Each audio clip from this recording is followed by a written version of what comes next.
آسان درس قرآن نحمده ونصلي ونسلم على رسوله الكريم اما بعد فاعوذ بالله من الشیطان الرجیم بسم اللہ الرحمن الرحیم والنجم اذا ہوا۔ اللہ کے نام سے شروع جو نہایت مہربان رحمت والا ہے۔ اس پیارے چمکتے تارے محمد کی قسم جب یہ معراج سے اترے۔ سورہ نجم کا آغاز ہوا۔ سورہ نجم یہ مکہ مکرمہ میں نازل ہوئی۔ اس صورت میں 3 رکوع 62 آیتیں 360 کلمے اور 1405 حروف اس صورت میں ہیں۔ اس صورت کا نام نجم رکھنے کی وجہ، عربی میں ستارے کو نجم کہتے ہیں۔ یہ ایک مخصوص ستارے کا بھی نام ہے، اور اللہ تعالیٰ نے اس سورت کی پہلی آیت میں نجم کی قسم ارشاد فرمائی۔ اسی مناسبت سے اس کا نام سورہ نجم رکھا گیا۔ سورہ نجم کے فضائل میں ایک حدیث پاک میں آپ کے سامنے عرض کرتا ہوں جو بخاری شریف کتاب التفسیر میں موجود ہے کہ حضرت عبداللہ بن مسعود رضی اللہ تعالی عنہ فرماتے ہیں کہ سجدہ والی صورتوں میں سب سے پہلے سورہ والنجم نازل ہوئی، یعنی قرآن پاک کی جو 14 مقامات ہیں جو سجدے کے، اس میں سے آپ فرماتے ہیں کہ یہ سب سے پہلے نازل ہوئی، اور اس کی تلاوت کر کے رسول اللہ صلی اللہ علیہ وسلم نے سجدہ کیا، اور جتنے لوگ بھی آپ کے پیچھے تھے مسلمان یا کافر، ان میں سے ایک کے علاوہ سب نے سجدہ کیا۔ میں نے اس سجدہ نہ کرنے والے کو دیکھا کہ اس نے اپنے ہاتھ میں مٹی لے کر اس پر سجدہ کر لیا، اور اس دن کے بعد میں نے اسے دیکھا کہ وہ کفر کی حالت میں قتل ہوا پڑا تھا، اور وہ امیہ بن خلف تھا۔ تو یہ حضرت عبداللہ بن مسعود یہ اس سورہ نجم کی فضیلت میں یہ بات ارشاد فرماتے ہیں۔ پہلی آیت کریمہ جو میں نے آپ کے سامنے تلاوت کی، اس میں فرمایا والنجم، تارے کی قسم۔ اس آیت میں نجم سے کیا مراد ہے، اس بارے میں مفسرین کے بہت سارے اقوال ہیں۔ ان اقوال کے اعتبار سے آیت کے معنی جو ہیں وہ مختلف ہوتے جائیں گے۔ اب کیسے، سنیے۔ پہلا قول اس میں یہ مراد ہے کہ اس سے مراد سریہ ہے، یعنی والنجم سے مراد، بعض مفسرین کہتے ہیں اس سے مراد سریہ ہے۔ تو اب اس صورت میں آیت کے معنی یہ ہوں گے کہ سریہ تارے کی قسم جب وہ فجر کے وقت غروب ہو۔ اور یاد رہے کہ اگرچہ سریہ مفسرین کہتے ہیں کئی تارے ہیں،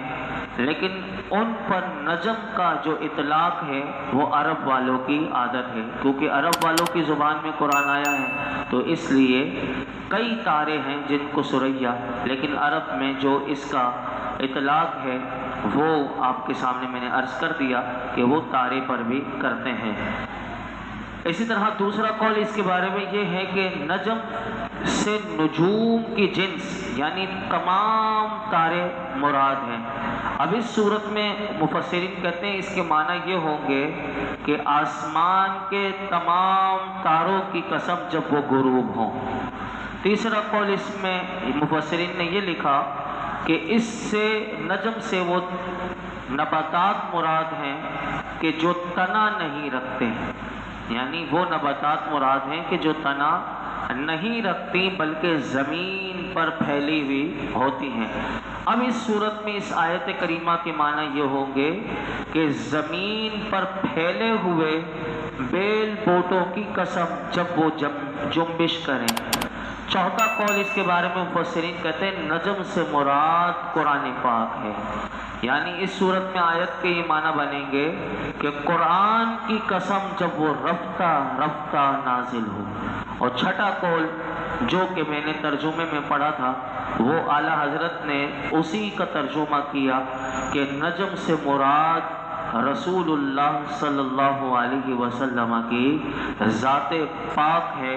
اس صورت میں آیت کے معنی یہی ہوں گے کہ جو اعلیٰ حضرت نے اس کا ترجمہ کیا کہ اس پیارے چمکتے تارے محمد مصطفیٰ کی قسم جب وہ معراج کی رات آسمانوں سے اترے، والنجم اذا ہوا،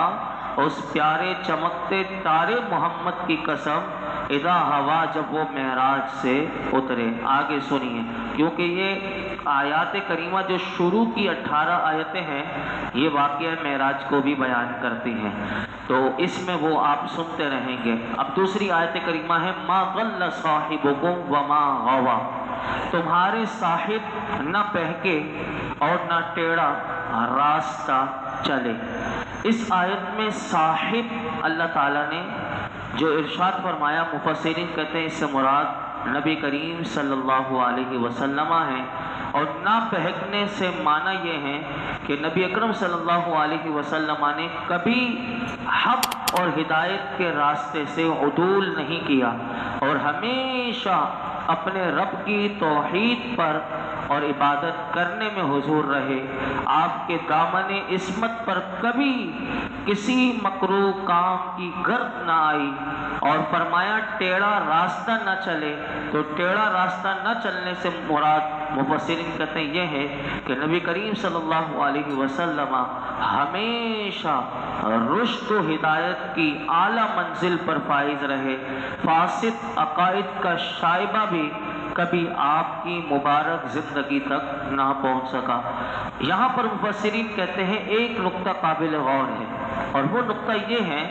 کہ قرآن کریم میں جب ہم دیکھتے ہیں تو حضرت آدم علی نبی جینا علیہ الصلوۃ والسلام کے لیے قرآن پاک میں آیا وَعَصَىٰ آدَمُ رَبَّهُ فَغَوَىٰ، یہ والا لفظ آیا قرآن کریم میں، آیت کریمہ آئی۔ اس کا ترجمہ یہ ہے کہ آدم سے اپنے رب کے حکم میں لغزش واقع ہوئی، اور جو مقصد چاہا تھا وہ نہ پایا، اور اللہ تعالیٰ نے اپنے حبیب کی شان میں فرمایا جو آپ نے ابھی سنا کہ ما ضل صاحبکم وما غوا، کہ تمہارے صاحب نہ بہکے اور نہ ٹیڑھا راستہ چلے۔ تو یہاں سے مفسرین کہتے ہیں کہ ان دونوں آیات کریمہ سے معلوم ہوا کہ اللہ کی بارگاہ میں رسول اللہ کا مقام حضرت آدم علیہ السلام سے بھی بلند ہے، یعنی ان سے بھی بلند ہے۔ یہاں پر ایک شرعی مسئلہ بھی میں آپ کے سامنے عرض کرتا ہوں اسی آیت کے ضمن میں۔ اعلیٰ حضرت فرماتے ہیں کہ جیسے کہ ابھی آپ نے سنا کہ نبی اکرم صلی اللہ علیہ وسلم کے نام پر اطلاق صاحب کا یعنی خود قرآن کریم میں وارد ہوا کہ جیسے وَالنَّجْمِ إِذَا هَوَىٰ مَا ضَلَّ صَاحِبُكُمْ وَمَا غَوَىٰ، مگر نام اقدس کے ساتھ اس طور پر صاحب، لفظ صاحب ملانا، جیسے محمد صاحب نے کہا، تو یہ اس طرح کہنا اعلیٰ حضرت کہتے ہیں یہ آریوں اور پادریوں کا شعار ہے، یعنی ان کا طریقہ ہے، وہ اسے معروف تعظیم میں لاتے ہیں۔ کہ آپ فرماتے ہیں کہ جو جیسے ہمارے یہاں زید عمر کے لیے رائج ہے، جیسے کہ ہم کہتے ہیں شیخ صاحب، مرزا صاحب، پادری صاحب، پنڈی صاحب، لیکن اعلیٰ حضرت کہتے ہیں ہمیں اس سے بچنا چاہیے، یعنی ہم یہ نہیں کہہ سکتے محمد صاحب،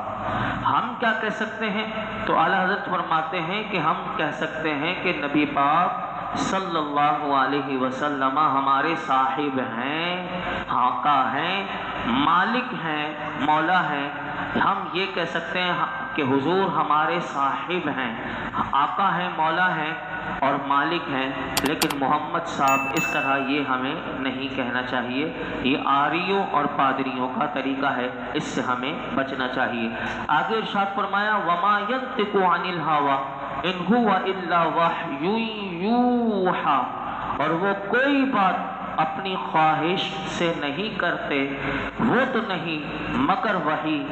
جو انہیں کی جاتی ہے۔ ان دو آیت کریمہ کا مختصر خلاصہ یہ ہے کہ کافر جو تھے، کفار جو تھے، وہ یہ کہتے تھے کہ قرآن کریم اللہ تعالیٰ کا کلام نہیں ہے، بلکہ محمد مصطفیٰ صلی اللہ علیہ وسلم نے اسے اپنی طرف سے بنا لیا ہے۔ اس دو آیت کریمہ میں اللہ نے وہ رد کرتے ہوئے فرمایا کہ کہ میرے حبیب صلی اللہ علیہ وسلم جو کلام تمہارے پاس لے کر آئے ہیں اس کی کوئی بات وہ اپنی طرف سے نہیں کہتے، بلکہ اس قرآن کی ہر بات وہ وحی ہی ہوتی ہے جو انہیں اللہ تعالیٰ کی طرف سے حضرت جبریل کے ذریعے وحی کی جاتی ہے۔ اب دیکھیے کتنی بڑی اللہ تعالیٰ نے اپنے محبوب کے بارے میں کافروں کو بتا دیا کہ وہ تو اپنی خواہش سے کوئی بات بھی نہیں کرتے، بلکہ وہ تو وہی بتاتے ہیں کہ جو انہیں وحی کی جاتی ہے۔ آگے ارشاد فرمایا علمہ شدید القویٰ ذو مرۃ فاستویٰ، انہیں سخت قوتوں والے طاقت والے نے سکھایا، پھر اس نے قصد فرمایا۔ اللہ تعالیٰ نے ارشاد فرمایا جو کچھ اللہ تعالیٰ نے نبی اکرم صلی اللہ علیہ وسلم کی طرف وحی فرمائی وہ انہیں سخت قوتوں والے طاقت والے نے سکھایا۔ بعض مفسرین نے فرمایا کہ یہاں جو سخت قوتوں والے طاقت والوں سے مراد حضرت جبریل علیہ السلام ہے، اور حضرت جبریل علیہ السلام کی طاقت کا کیا علم تھا یہ کل کے درس بخاری میں آپ سماعت کر چکے ہو گے کہ حضرت جبریل کے بارے میں یہاں مفسرین فرماتے ہیں کہ سخت قوتوں والے طاقت والوں سے مراد حضرت جبریل علیہ السلام ہیں، اور سکھانے سے مراد اللہ تعالیٰ کی تعلیم سے سکھانا ہے، یعنی اللہ تعالیٰ کی وحی کو حضور صلی اللہ علیہ وسلم کے قلب مبارک تک پہنچانا ہے۔ حضرت جبریل علیہ السلام کی شدت اور قوت کا یہ عالم تھا کہ مفسرین فرماتے ہیں کہ انہوں نے حضرت لوط علیہ السلام کی قوم کی پوری بستی کو زمین کی جڑ سے اکھیڑا اور اپنے پروں میں لیا اور آسمان کی طرف اتنا بلند کیا کہ ان لوگوں کے مرغوں کے بانگ اور کتے کو بھونکنے کی جو آواز تھی وہ فرشتوں نے سنی، یعنی اتنا بلندی پر یعنی اس بستی کو لے گئے جبریل امین علیہ السلام، اور وہاں سے اس بستی کو الٹ دیا اور ان کو پھینک دیا۔ ان کی طاقت کا یہ حال تھا کہ ارض مقدسہ کی گھاٹی میں ابلیس کو حضرت عیسیٰ علیہ السلام سے کلام کرتے دیکھا تو انہوں نے اپنے پر سے پھونک مار کر ابلیس کو ہند کی سرزمین کے دور دراز پہاڑ پر پھینک دیا، اور فرمایا حضرت جبریل کی شدت کی یہ کیفیت تھی کہ قوم سمود اپنی کثیر تعداد اور بھرپور قوت کے مالک ہونے کے باوجود حضرت جبریل علیہ السلام کی ایک ہی چیخ سے وہ ساری قوم جو ہے وہ ہلاک ہو گئی۔ اور ان کی طاقت کا یہ حال ہے حضرت جبریل علیہ السلام کی کہ پلک جھپکنے میں جتنی دیر میں پلک جھپکنے میں آسمان سے زمین پر نازل ہوتے ہیں اور انبیاء علیہ السلام تک وحی پہنچا کر دوبارہ آسمان پر پہنچ جاتے ہیں۔ اور یہاں پر حضرت حسن بصری رضی اللہ تعالیٰ عنہ نے فرمایا کہ شدید القوا سے مراد اللہ تعالیٰ بھی ہے، اور اس نے اپنی قدرت کے اظہار کے لیے اپنی ذات کو اس وصف سے ذکر فرمایا۔ اس صورت میں آیت کے معنی یہ ہوں گے کہ سرکار دو عالم صلی اللہ علیہ وسلم کو اللہ تعالیٰ نے کسی واسطے کے بغیر تعلیم فرمایا، اور پھر اسی آیت کریمہ میں فرمایا فاستویٰ، پھر اس نے قصد فرمایا۔ تو یہاں پر تفسیر روح البیان میں ہے کہ عام مفسرین نے فاستویٰ کا فاعل حضرت جبریل کو بھی قرار دیا، تو اس صورت میں معنی یہ مراد نہیں ہے کہ حضرت جبریل علیہ السلام اپنی اصلی صورت پر قائم ہوئے، اور اصلی صورت پر قائم ہونے کا سبب کیا ہے، یعنی اس نے قصد فرمایا۔ تو آپ فرماتے ہیں کہ سرکار دو عالم صلی اللہ علیہ وسلم نے حضرت جبریل علیہ السلام کو ان کی اصلی صورت میں ملاحظہ فرمانے کی خواہش ظاہر کی، تو حضرت جبریل علیہ السلام اپنی اصلی صورت میں جب تشریف لائے تو مشرق کی جانب میں وہ نمودار ہوئے، اور نبی کریم صلی اللہ علیہ وسلم نے انہیں دیکھا کہ ان کے وجود سے مشرق و مغرب تک کا علاقہ وہ جو ہے وہ بھر گیا۔ اور یہ بھی کہا گیا، مفسرین کہتے ہیں کہ رسول اللہ صلی اللہ علیہ وسلم کے سوا کسی انسان نے حضرت جبریل علیہ السلام کو ان کی اصلی صورت میں نہیں دیکھا۔ امام فخر الدین رازی رحمۃ اللہ علیہ تعالی کہتے ہیں کہ حضرت جبریل علیہ السلام کو دیکھنا تو صحیح ہے اور حدیث سے بھی ثابت ہے، لیکن یہ حدیث میں نہیں ہے۔ اس آیت میں حضرت جبریل کو دیکھنا مراد ہے، بلکہ ظاہری طور پر تفسیر یہ ہے کہ فاستویٰ سے مراد رسول اللہ صلی اللہ علیہ وسلم کا بلند جگہ اور اعلیٰ مقام میں استوا فرمانا ہے۔ تفسیر روح البیان میں یہ ہے کہ رسول اللہ صلی اللہ علیہ وسلم نے افق اعلیٰ یعنی آسمانوں کے اوپر استوا فرمایا، اور حضرت جبریل جو ہیں معراج کی رات سدرۃ المنتہا پر رک گئے، اور آگے نہ بڑھ سکنے کی وہ وجہ حضور کی بارگاہ میں یہ عرض کی کہ اگر میں ذرا سا بھی آگے بڑھوں گا تو اللہ کی تجلیات جو ہیں وہ مجھے جلا ڈالیں گی۔ پھر حضور صلی اللہ علیہ وسلم آگے بڑھ گئے اور عرش کے اوپر سے بھی گزر گئے۔ آخر میں ایک قول عرض کر کے میں اپنی گفتگو سمیٹتا ہوں۔ حضرت حسن رضی اللہ تعالیٰ عنہ فرماتے ہیں اس آیت میں استوا فرمانے کی نسبت اللہ تعالیٰ کی طرف ہے، اور اعلیٰ حضرت کے ترجمے میں بھی اسی طرف اشارہ ہے کہ اعلیٰ حضرت نے کیا ترجمہ کیا؟ فرمایا ذو مرہ فاستوا،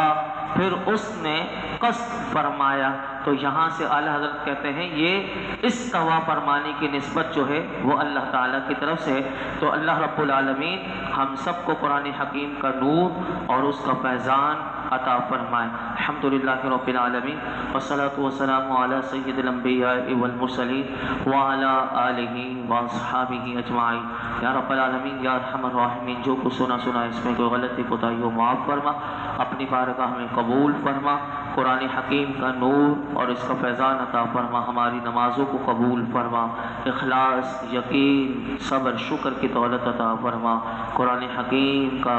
مولائی کریم نور اور اس کا فیضان عطا فرما، فہم قرآن کی دولت سے نواز دے۔ اے اللہ ہمارے لیے سمجھنا سمجھانا آسان فرما، غور و فکر کی توفیق عطا فرما، قرآن حکیم کے اسرار و رموز نصیب فرما۔ یا رب العالمین اس کی تلاوت کرنے، اسے سمجھنے، پڑھنے، پڑھانے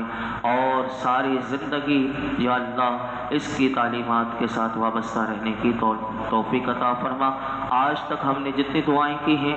آئندہ کرتے رہیں گے، پروردگار عالم ہماری تمام دعاؤں کو قبول فرما۔ وصلی اللہ تعالی علی خیر خلق محمد وعلی آلہ وصحبہ۔